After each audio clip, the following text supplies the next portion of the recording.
പുതിയ കേരള മന്ത്രിസഭ മറ്റന്നാൾ സത്യപ്രതിജ്ഞ ചെയ്യാനിരിക്കെ UDF നേതാക്കൾ തമ്മിൽ തിരക്കിട്ട ചർച്ചകൾ നടക്കുകയാണ്. രമേശ് ചെന്നിത്തലയെ വീട്ടിലെത്തി സന്ദർശിച്ച VD സതീശൻ ആഭ്യന്തര വകുപ്പ് ഉറപ്പു നൽകി. അതേസമയം സണ്ണി ജോസഫും കെ മുരളീധരനും PC വിഷ്ണുനാഥും ചാണ്ടി ഉമ്മനും M ലിജുവും മന്ത്രിസ്ഥാനം ഉറപ്പിച്ചു. തിരുവഞ്ചൂർ രാധാകൃഷ്ണന് സ്പീക്കർ സ്ഥാനത്തേക്കാണ് സാധ്യത. വിവരങ്ങളുമായി ഷീജ ചേരുകയാണ്. ഷീജ, ഇതാ തിരക്കിട്ട ചർച്ചകൾ ഇപ്പോഴും പുരോഗമിച്ചുകൊണ്ടിരിക്കുകയാണ്. ആരൊക്കെയാണ് മന്ത്രിസ്ഥാനം ഉറപ്പിച്ചവർ, ആരൊക്കെയാണ് മന്ത്രിസ്ഥാനത്തിനായി രംഗത്ത് ഇപ്പോഴും തുടരുന്നവർ?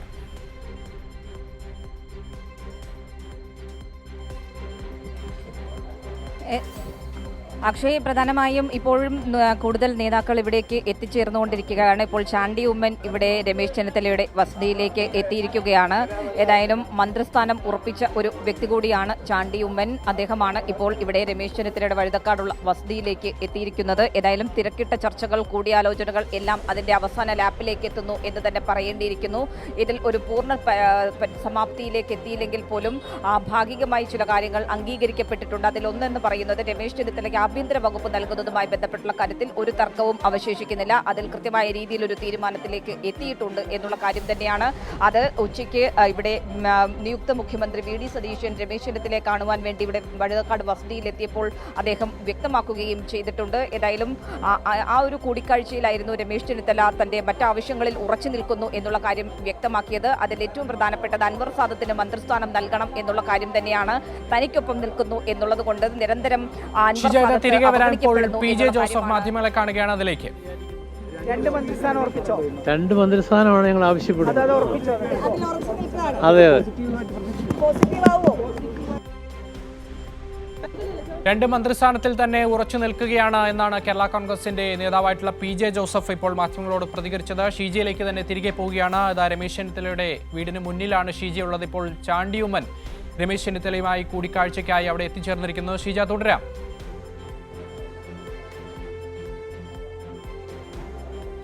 തീർച്ചയായും ആ രീതിയിലാണ്. അപ്പോൾ ആഭ്യന്തര വകുപ്പ് സംബന്ധിച്ചുള്ള കാര്യത്തിൽ കൃത്യമായ രീതിയിൽ കാര്യങ്ങൾ ധാരണയിലെത്തിയിട്ടുണ്ട്. ഇനി മുന്നിലുള്ളത് അൻവർ സാദത്തിന്റെ വിഷയമാണ്. അത് ലീഗുമായി കൂടി ആലോചിച്ചതിന് ശേഷം ഒരു മറുപടി നൽകാം എന്നുള്ളതാണ് VD സതീശൻ രമേശ് ചെന്നിത്തലയ്ക്ക് നൽകിയ ഉറപ്പ് എന്ന് പറയുന്നത്. ഇതുമായി ബന്ധപ്പെട്ട് സാമുദായിക സമവാക്യം അത് തകരാത്ത രീതിയിൽ കാര്യങ്ങൾ ചെയ്യേണ്ടതുണ്ട് എന്നുള്ളതാണ് VD സതീശൻ വ്യക്തമാക്കിയത്. അപ്പോൾ അതിന്റെ അടിസ്ഥാനത്തിൽ ലീഗ് അതിന് അനുവദിക്കുന്നില്ലെങ്കിൽ മറ്റൊരു ഓപ്ഷൻ കൂടി രമേശ് ചെന്നിത്തല മുന്നോട്ട് വെച്ചിട്ടുള്ളത് IC ബാലകൃഷ്ണൻ, അതോടൊപ്പം തന്നെ ജ്യോതികുമാർ ചാമക്കാല, TJ വിനോദ്, ഇവർ 3 പേരിൽ ആരെങ്കിലും മന്ത്രിസ്ഥാനത്തേക്ക് പരിഗണിക്കണം എന്നുള്ളൊരു ആവശ്യമാണ് അതിന് ബദലായി വെച്ചിരിക്കുന്നത്. പക്ഷേ ഇതിലൊരു തീരുമാനത്തിലേക്ക് ഇതുവരെയായി എത്തിയിട്ടില്ല. ഹൈക്കമാൻഡിന് അടക്കം ഈ വിഷയത്തിൽ ഇടപെട്ട് കൂടുതൽ ചർച്ചകൾ നടക്കുന്ന ഒരു ഘട്ടം തന്നെയാണ്. ഏതായാലും അതിന്റെ കാര്യത്തിൽ കൂടി അല്പസമയത്തിനകം തന്നെ വ്യക്തത കൈവരിക്കാൻ സാധിക്കും എന്നുള്ളത് തന്നെയാണ് മനസ്സിലാക്കാൻ സാധിക്കുന്നത്. ഇവിടെ കൂടുതൽ നേതാക്കളെത്തി കൂടിക്കാഴ്ചകൾ, അവസാനവട്ട കൂടിയാലോചനകൾ ഒക്കെ പുരോഗമിക്കുന്ന ഒരു ഘട്ടമാണ്. KPCCയിലടക്കം നിയുക്ത മുഖ്യമന്ത്രി VD സതീശൻ എത്തിയപ്പോൾ KPCC പ്രസിഡന്റുമായി ഇതുമായി ബന്ധപ്പെട്ട കാര്യങ്ങളടക്കം ചർച്ച ചെയ്തിട്ടുണ്ട്. ഇനി ലീഗ് എന്ത് നിലപാട് ഈ വിഷയത്തിൽ സ്വീകരിച്ചു എന്നതിനെ അടിസ്ഥാനപ്പെടുത്തി തന്നെയായിരിക്കും ഇതിൽ ഒരു ഫൈനൽ തീരുമാനം, ഒരു അന്തിമ തീരുമാനത്തിലേക്ക് കാര്യങ്ങൾ അല്പസമയത്തിനകം തന്നെ എത്തുക എന്നുള്ളതാണ് മനസ്സിലാക്കാൻ സാധിക്കുന്നത്. ഏതായാലും അല്പസമയത്തിനകം തന്നെ K സുധാകരനും ഇവിടേക്ക് എത്തുന്നു എന്നുള്ളതാണ് നമുക്ക് മനസ്സിലാക്കാൻ വേണ്ടി സാധിക്കുന്നത്. K സുധാകരൻ നേരത്തെ തന്നെ രമേശ് ചെന്നിത്തലയുമായി കൂടിക്കാഴ്ച നടത്തും എന്നുള്ള കാര്യം വ്യക്തമാക്കിയിരുന്നു. ഇപ്പോൾ K സുധാകരൻ ഇവിടെ വഴുതക്കാട് വസതിയിലേക്ക്, രമേശ് ചെന്നിത്തലയുടെ വസതിയിലേക്ക് എത്തിയിരിക്കുകയാണ് എന്നുള്ളത് തന്നെയാണ് നമുക്ക് ഇവിടെ നിന്നും കൂട്ടിച്ചേർക്കാൻ സാധിക്കുന്നത്. ഇന്നലെ തന്നെ അദ്ദേഹം പറഞ്ഞിരുന്നു, എല്ലാവരുടെയും രമേശ് ചെന്നിത്തലയുടെ പ്രശ്നങ്ങളെല്ലാം സ്വാഭാവികമായും അത് കൃത്യമായ രീതിയിൽ പരിഹരിക്കപ്പെടും എന്നുള്ള കാര്യമാണ് അദ്ദേഹം ഇന്നലെ ഇവിടെ തലസ്ഥാനത്തെത്തിയപ്പോൾ മാധ്യമങ്ങളോട് സംസാരിച്ചപ്പോൾ വ്യക്തമാക്കിയത്. അപ്പോൾ തന്നെ അദ്ദേഹം പറഞ്ഞിരുന്നു, രമേശ് ചെന്നിത്തലയെ താൻ നേരിൽ കാണുന്നതായിരിക്കും, ഇതുമായി ബന്ധപ്പെട്ടുള്ള കാര്യങ്ങൾ സംസാരിക്കുന്നതായിരിക്കും എന്നുള്ള കാര്യവും വ്യക്തമാക്കിയിരുന്നു. ഏതായാലും ഇപ്പോൾ K സുധാകരൻ കൂടി ഇവിടെ വഴുതക്കാടുള്ള വസതിയിലേക്ക് എത്തിയിരിക്കുന്നു എന്നുള്ള കാര്യമാണ് കൂട്ടിച്ചേർക്കേണ്ടത്. ഇനിയിപ്പോൾ K സുധാകരൻ ഈ വിഷയവുമായി ബന്ധപ്പെട്ടുകൊണ്ട് കൃത്യമായ രമേശ് ചെന്നിത്തലയുമായി കൂടിയാലോചനകൾ നടത്തുന്നതായിരിക്കും എന്നുള്ളതിൽ ഒരു തരത്തിലുള്ള തർക്കവുമില്ല. അതിന് ശേഷം ഒരു അന്തിമ തീരുമാനത്തിലേക്ക് കാര്യങ്ങൾ ഉടൻ തന്നെ എത്തും എന്നുള്ളത് തന്നെ വേണം നമുക്ക് അനുമാനിക്കാൻ. ഏതായാലും തിരക്കിട്ട കൂടിയാലോചനകൾ, തിരക്കിട്ട ചർച്ചകൾ, കൂടിക്കാഴ്ചകൾ ഒക്കെ തന്നെയാണ് ഇപ്പോൾ പുരോഗമിച്ചുകൊണ്ടിരിക്കുന്നത്. അതിന്റെ ഭാഗമായി തന്നെയാണ് K സുധാകരൻ ഉൾപ്പെടെയുള്ള നേതാക്കൾ ഇവിടെ രമേശ് ചെന്നിത്തലയുടെ വസതിയിലേക്ക് എത്തിയിരിക്കുന്നത് എന്നുള്ളത് തന്നെയാണ് കൂട്ടിച്ചേർക്കാനുള്ളത്. ഏതായാലും ഈ അവസാന ലാപ്പ് ചർച്ച, അതിനുശേഷം ഒരു അന്തിമ തീരുമാനത്തിലേക്ക്, പൂർണ്ണ സമവായത്തിലേക്ക് കാര്യങ്ങൾ എത്തും. തീർച്ചയായും ഇതാ കെ സുധാകരൻ രമേശ് ചെന്നിത്തലയുടെ വഴുതക്കാട്ടെ വസതിയിലേക്ക് എത്തിച്ചേരുന്ന ദൃശ്യങ്ങളാണ്. തുടരാം ഷീജ.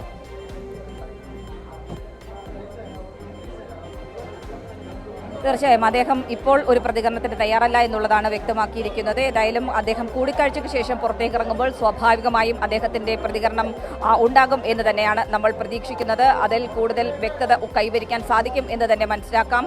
ഏതായാലും ചെന്നിത്തലയുമായി ബന്ധപ്പെട്ടുള്ള വിഷയങ്ങളിൽ ഒരു പൂർണ്ണ പരിഹാരത്തിലേക്ക്, ശാശ്വത പരിഹാരത്തിലേക്ക് കാര്യങ്ങൾ എത്തിയോ എന്നത് സംബന്ധിച്ചുള്ള കാര്യത്തിൽ നമുക്ക് അദ്ദേഹത്തിന്റെ മറുപടിയിൽ നിന്ന് കാര്യങ്ങൾ വ്യക്തമാക്കും എന്ന് തന്നെയാണ് പ്രതീക്ഷിക്കുന്നത്. ഏതായാലും തിരക്കിട്ട ചർച്ചകൾ, കൂടിയാലോചനകൾ എല്ലാം തന്നെയാണ് ഇപ്പോൾ തലസ്ഥാനത്ത് പുരോഗമിച്ചുകൊണ്ടിരിക്കുന്നത്. അക്ഷയ്, തീർച്ചയായും ഷീജ, ഈ രമേശ് ചെന്നിത്തലയുടെ കാര്യത്തിൽ അപ്പോൾ ഏറെക്കുറെ മഞ്ഞുരുകി എന്ന് വേണം മനസ്സിലാക്കാനായി. ആഭ്യന്തര വകുപ്പ് അത് നൽകാമെന്ന് സംബന്ധിച്ച് രമേശ് ചെന്നിത്തലയെ അനുനയിപ്പിക്കാൻ സാധിച്ചിട്ടുണ്ട്. അങ്ങനെയെങ്കിൽ വി.ഡി. സതീശന്റെ മന്ത്രിസഭയിലേക്ക് രണ്ടാമനായി രമേശ് ചെന്നിത്തല ഉണ്ടാകും എന്ന് തന്നെയാണ് മനസ്സിലാക്കേണ്ടത്, അല്ലേ?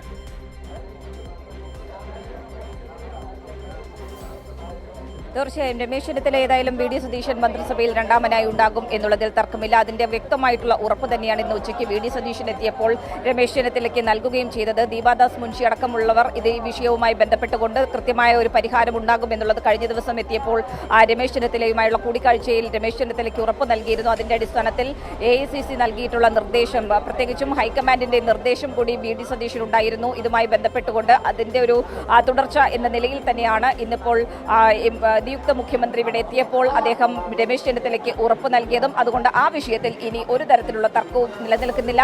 തർക്കം ഇനി ഉള്ളത് ഈ അൻവർ സാദത്തിന്റെ കാര്യത്തിൽ മാത്രമാണ്. അൻവർ സാദത്ത് മന്ത്രിസഭയിലേക്ക് എത്തുമോ ഇല്ലയോ എന്നത് സംബന്ധിച്ചാണ് രമേശ് ചെന്നിത്തലയുടെ അന്തിമ തീരുമാനം ഇരിക്കുന്നത്. കാരണം രമേശ് ചെന്നിത്തല പറഞ്ഞത് താൻ മുന്നോട്ട് വയ്ക്കുന്നതിൽ ഒരാളെയെങ്കിലും മന്ത്രിസഭയിലേക്ക് എടുക്കേണ്ടതുണ്ട്, അല്ലാത്ത പക്ഷം തനിക്ക് ഇതുമായി സഹകരിക്കാൻ സാധിക്കില്ല എന്നുള്ളൊരു നിലപാടാണ് രമേശ് ചെന്നിത്തല സ്വീകരിച്ചിട്ടുള്ളത്. അപ്പോൾ ഈ അൻവർ സാദത്തിന്റെ കാര്യത്തിൽ എന്ത് തീരുമാനം അന്തിമമായി വരുന്നു അത് അല്പസമയത്തിനകം തന്നെ ഉണ്ടാകും എന്ന് തന്നെയാണ് പ്രതീക്ഷിക്കുന്നത്. അത് പ്രതീക്ഷിച്ച് തന്നെയാണ് രമേശ് ചെന്നിത്തല ക്യാമ്പ് ഇപ്പോഴും ഉള്ളത്. നിരവധി പ്രവർത്തകരും നേതാക്കളും ഒക്കെ തന്നെയാണ് ഇവിടേക്ക് ഓരോ മിനിറ്റുകൾക്കുള്ളിൽ ഇങ്ങനെ എത്തിച്ചേർന്നുകൊണ്ട് ഇരിക്കുന്നത് എന്നുള്ള കാര്യമാണ് ഇപ്പോൾ നമുക്ക് വ്യക്തമാകുന്നത്. ശരി, ശ്രീജയാണ് വിശദാംശങ്ങൾ നൽകിയത്.